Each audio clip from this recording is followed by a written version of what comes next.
नमस्कार, business plus टेलिभिजनको news bulletin business टुडेमा स्वागत छ। म जीवन खड्का। सुरुमा हेडलाइन्स। आयल निगमले इन्धनको मूल्य फेरि बढायो। भारतीय प्रभावमा निगम, पेट्रोलको मूल्य 120 रुपैयाँ पुग्यो।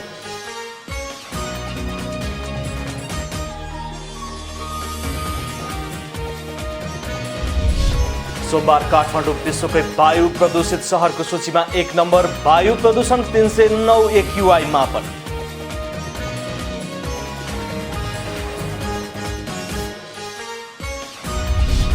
उदयपुरको बेलका नगरपालिकाले आधुनिक कृषि सामग्री भित्र्यायो। उपकरण सुलभ दरमा उपलब्ध हुने भएसँगै कृषकहरू हर्षित।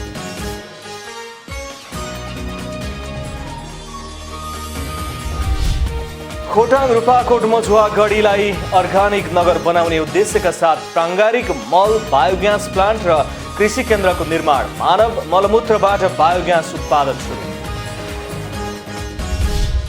र सोमबार नेप्सी सूचक 1.13 अङ्क बढेर 2658.74 बिन्दुमा कारोबार। 7,29,67,60,60,000 रुपैयाँ बराबरको कारोबार।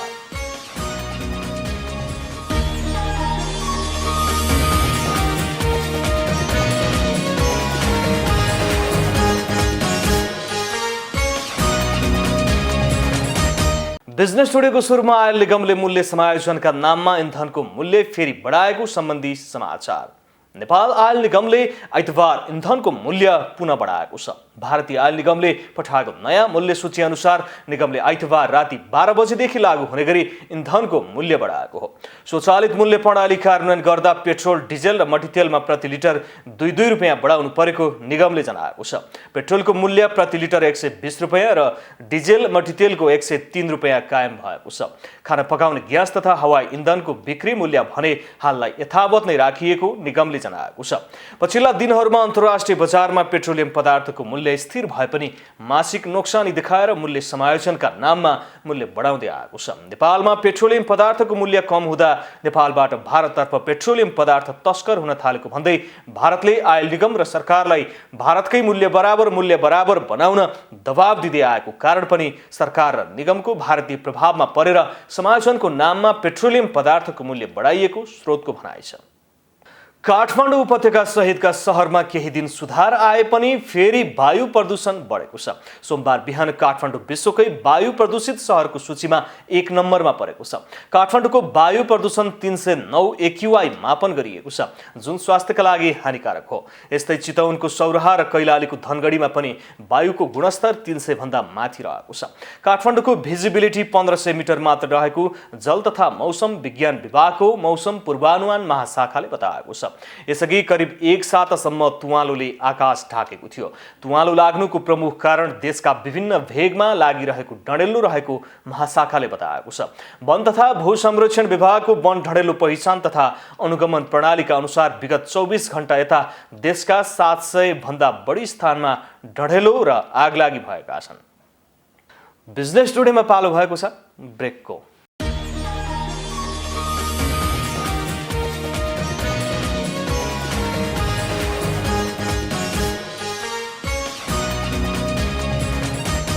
बिजनेस टुडेमा पुनः स्वागत छ। अब बाँकी समाचार। उदयपुरको बेलका नगरपालिकाले आधुनिक कृषि सामग्री ल्याएपछि कृषकहरू लाभान्वित भएका छन्। नगरपालिकाले कृषकहरूलाई कस्टम हायरिङ सेन्टर स्थापना गरी कृषि सामग्री सहज रूपमा उपलब्ध गराउँदै आएको हो। एक रिपोर्ट।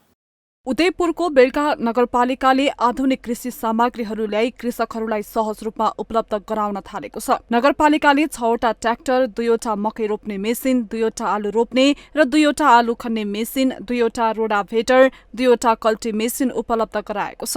यसैगरी धान तथा गहुँ काट्ने machine, power harrow, disc harrow, zero till seed drill लगायतका कृषि यन्त्र नगरपालिकामा उपलब्ध छन्। कृषि उपकरणको सुलभ उपलब्धताका कारण कस्टम हायरिङ सेन्टरको स्थापना गरी नगरपालिकाले कृषकलाई सहजीकरण गर्दै आएको छ। किसानलाई चाहिएको समयमा व्यवस्थित तरिकाले सहज र सुलभ मूल्यमा उपलब्ध गराएको नगरपालिकाको कृषि शाखाले जनाएको छ। बेलका नगरपालिकाले चाहिँ किसानहरूलाई कृषि यन्त्र उपकरणको सुलभ उपलब्धताका लागि कस्टम हायरिङ सेन्टर स्थापना गरेको छ र त्यो कस्टम हायरिङ सेन्टर अन्तर्गत हामीसँग अहिले 6वटा ट्र्याक्टर लगायत त्यसमा प्रयोग गरिने विभिन्न औजार उपकरणहरू हामीसँग यथावत छ र त्यो सामानहरू चाहिँ हामीले किसानलाई चाहिएको समयमा सुलभ मूल्यमा सिस्टमेटिक तरिकाबाट उपलब्ध गराउँछौँ। यन्त्र उपकरणहरू किसानहरूले अनुदानमा किन्ने तर प्राविधिक समस्याको ज्ञान नहुँदा त्यसको सही र भरपूर उपयोग नभएको पाइएको छ। नगरपालिकाले कृषि उपकरण सुलभ दरमा उपलब्ध गराएपछि कृषकहरू हर्षित भएका छन्। स्थानीय निकायले कृषकहरूलाई गरेको सहजीकरण प्रशंसनीय छ। कृषकहरूमाझ अनेकौं समस्याहरू अझै पनि यथावत छन्। यसरी नै नगरपालिकाले कृषक लक्षित कार्यक्रममा जोड दिने हो भने देशमा कृषि क्रान्ति आउने निश्चित छ। उदयपुर सहकर्मी सुमन रायमाझी र क्यामेरामा मिलेन्द्र बस्नेतको सहयोगमा जिल्ला ब्युरोको रिपोर्ट। खोटाङको भुलभुले दुधकुण्ड रुवालुङ झरना आन्तरिक तथा बाह्य पर्यटकको रोजाइमा पर्ने गरेको छ। किराँत र हिन्दू धर्मावलम्बीहरूको धार्मिक आस्थाको केन्द्र भुलभुले दुधकुण्डमा पछिल्लो समय आन्तरिक तथा बाह्य पर्यटकको आगमन बढ्न थालेको छ। एक रिपोर्ट। खोटाङको दिक्तेल रूपाकोट मजुवागढी नगरपालिका 6 नेर्पामा रहेको भुलभुले दुधकुण्ड रुवालुङ झरना हेर्न आउने पर्यटकको संख्या बढ्न थालेको छ।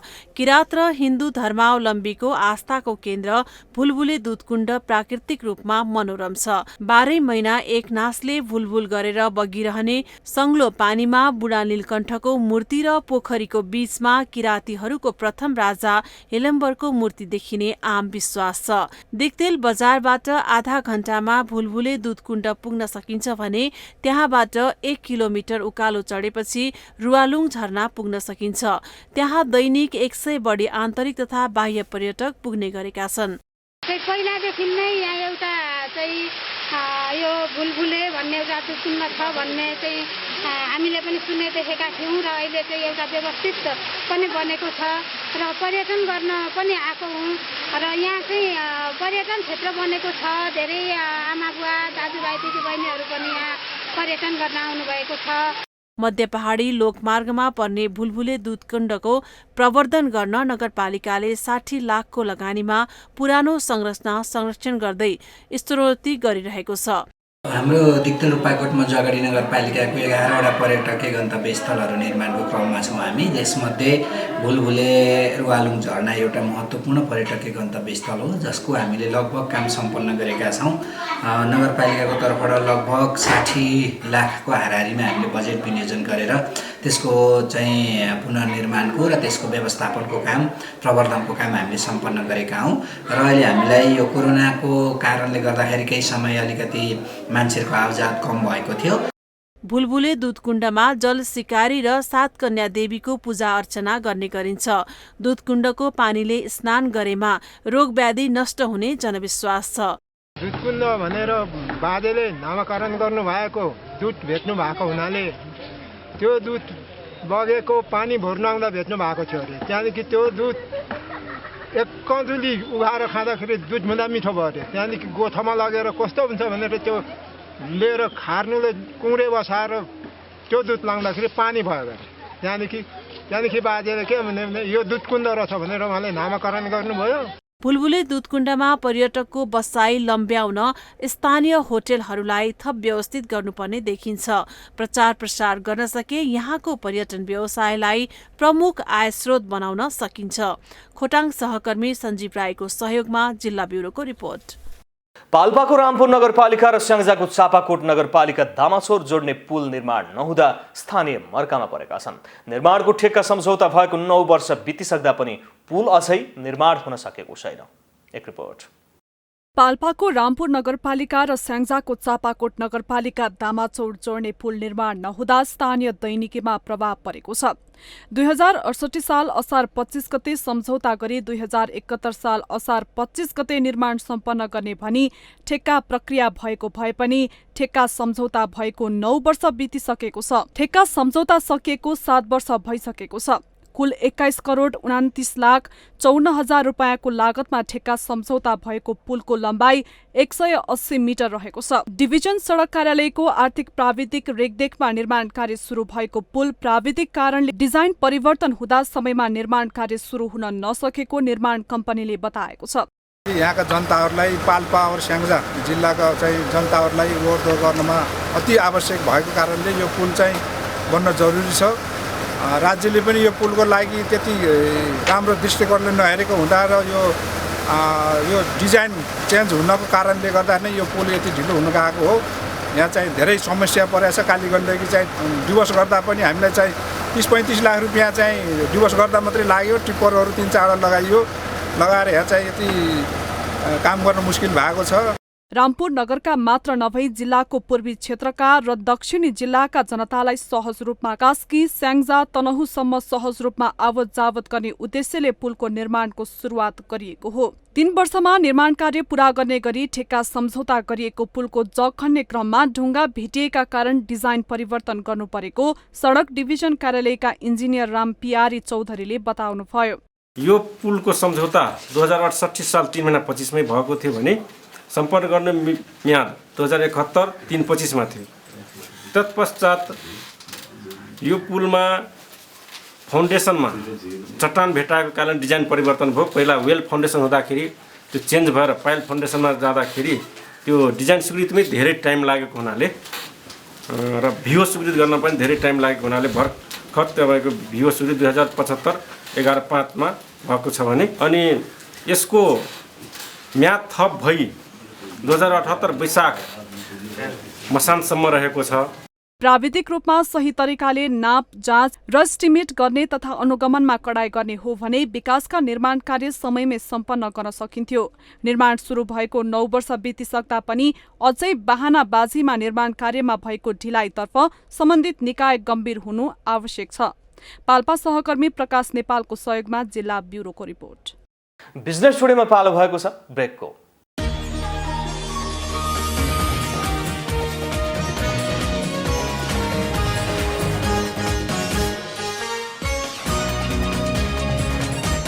बिजनेस टुडेमा पुनः स्वागत छ। अब बाँकी समाचार। खोटाङको दिगतेल, रूपाकोट, मझुवागढी नगरपालिकालाई अर्गानिक नगर बनाउने उद्देश्यका साथ प्राङ्गारिक मल, बायोग्यास प्लान्ट र कृषि केन्द्रको निर्माण गरिएको छ। उद्योगले घरबाट निस्कने फोहोर प्रशोधन गरेर प्राङ्गारिक मल तथा मानव मलमूत्रबाट बायोग्यास उत्पादन सुरु गरेको हो। अर्गानिक नगर बनाउने उद्देश्यले खोटाङको दिगतेल, रूपाकोट, मजुवागढी नगरपालिकामा प्राङ्गारिक मल र बायोग्यास प्लान्ट उद्योगको निर्माण गरिएको छ। उद्योगले घरबाट निस्किने फोहोरलाई प्रशोधन गरेर प्राङ्गारिक मल तथा मानव मलमूत्रबाट बायोग्यास उत्पादन गर्न सुरु गरेको हो। उद्योगका लागि चाहिने आवश्यक फोहोर कच्चा पदार्थ जिल्लाको प्रमुख व्यापारिक केन्द्र दिगतेल बजार, सोल्मा, ब्राह्मणगञ्ज, नेर्पा लगायत आसपासका स्थानीयको घरबाट संकलन गर्दछ। सिङ्गो प्रदेशलाई नै अर्गानिक प्रदेश बनाउने घोषणा प्रदेश नम्बर 1 का मुख्यमन्त्री शेरधन राईले गर्नुभएको छ। यस प्रदेशकै गौरवको आयोजनाको रूपमा यस नगरपालिकामा यति ठुलो, यति आधुनिक, यति भव्य कम्पोस्ट प्लान्ट निर्माण भएको छ, तयार भएको छ, जसको हामीले आज औपचारिक रूपमा उद्घाटन गर्ने काम गरेका छौँ। यो नमुना मल कारखाना हो।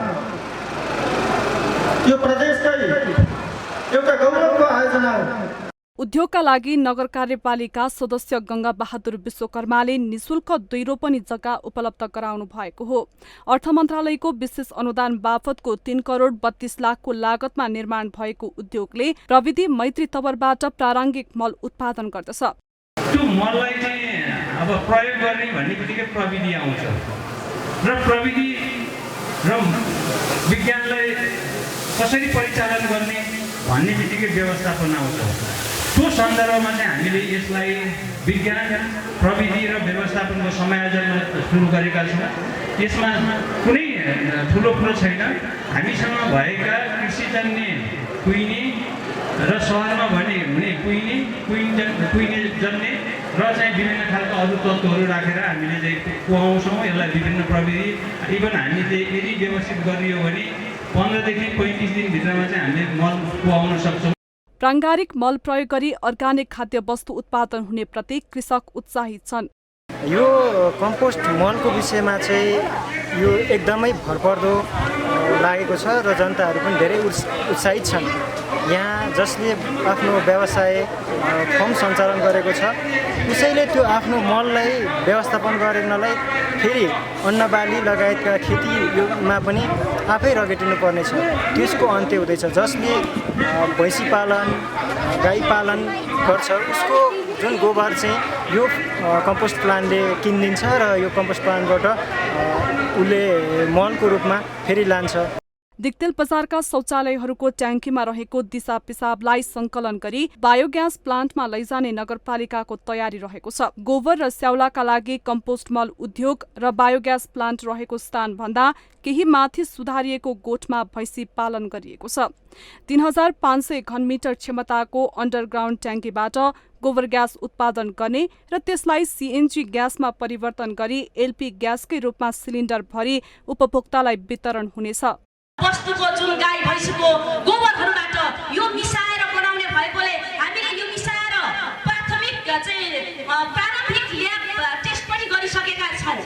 यसै सन्दर्भमा हामीले त्यति मात्र होइन, हामी यहाँ बायोग्यास उत्पादन गर्छौँ र हामीले बिक्री वितरण गर्छौँ भनेका छौँ। नगरपालिकालाई 5 वर्षभित्र पूर्ण प्राङ्गारिक क्षेत्र बनाउने तयारी भइरहेको छ। हामीले सुन्दै आएको फोहोरबाट मोहोर भन्ने कुरा यथार्थमा पाउँदा दिक्तेलवासी दङ्ग छन्। खोटाङ सहकर्मी सञ्जीव राईको सहयोगमा जिल्ला ब्युरोको रिपोर्ट। सोमबार सुनको मूल्य सामान्य घटेको छ। आइतबार प्रति तोला 87,400 रुपियाँमा कारोबार भएको सुन यस दिन 87,200 रुपियाँमा कारोबार भइरहेको नेपाल सुन चाँदी व्यवसायी महासङ्घले जनाएको छ।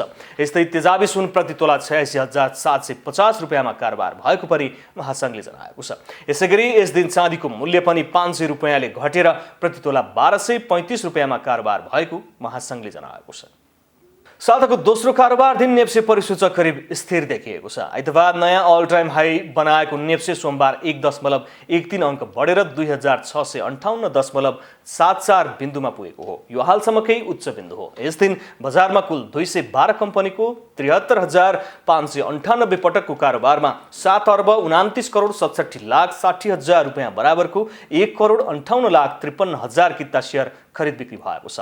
यस दिन कारोबारमा आएका 13 उपसमूहको परिसूचक मध्ये 7 उपसमूहको परिसूचक बढेको छ भने बाँकी 6 उपसमूहको परिसूचक घटेको छ। यस दिन होटल तथा पर्यटन उपसमूहको परिसूचक सर्वाधिक 3.24% बढेको छ। यस दिन नेप्से सामान्य अङ्क बढे पनि 4 कम्पनीको सेयर भने सकारात्मक सर्किट लेभलमा कारोबार भएको छ। एनआइसी एसिया लघु वित्त, राधी विद्युत कम्पनी, ओमी माइक्रो फाइनेन्स र सानिमा जनरल इन्सुरेन्सको सेयर यस दिन सकारात्मक सर्किट लेभलमा कारोबार भएको हो। सोमबार गोर्खाज फाइनेन्सको सेयर मूल्य भने सर्वाधिक 4.12% घटेको छ। कारोबार रकमका आधारमा यस दिन अप्पर तामाकोशी शीर्ष स्थान रहेको छ। सो कम्पनीको यस दिन 34,75,00,000 रुपियाँ बराबरको सेयर खरिद बिक्री भएको छ। बुलेटिनको अन्त्यमा अहिलेसम्मका हेडलाइन्स। आयल निगमले इन्धनको मूल्य फेरि बढायो। भारतीय प्रभावमा निगम, पेट्रोलको मूल्य 120 रुपियाँ पुग्यो।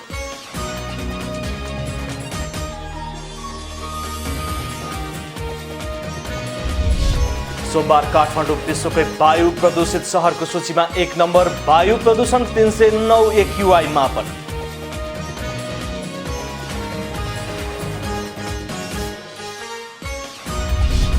उदयपुरको बेलका नगरपालिकाले आधुनिक कृषि सामग्री भित्र्यायो। उपकरण सुलभ दरमा उपलब्ध हुने भएसँगै कृषकहरू हर्षित।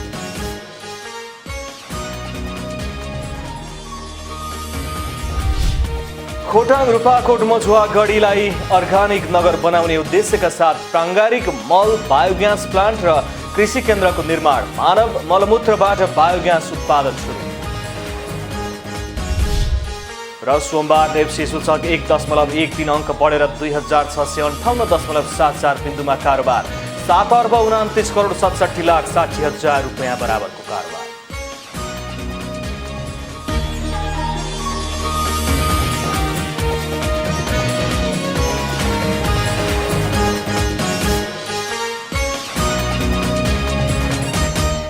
बिजनेस टुडे अहिलेलाई यति नै। हेर्दै रहनुहोला business plus television. Business plus, business first. नमस्ते।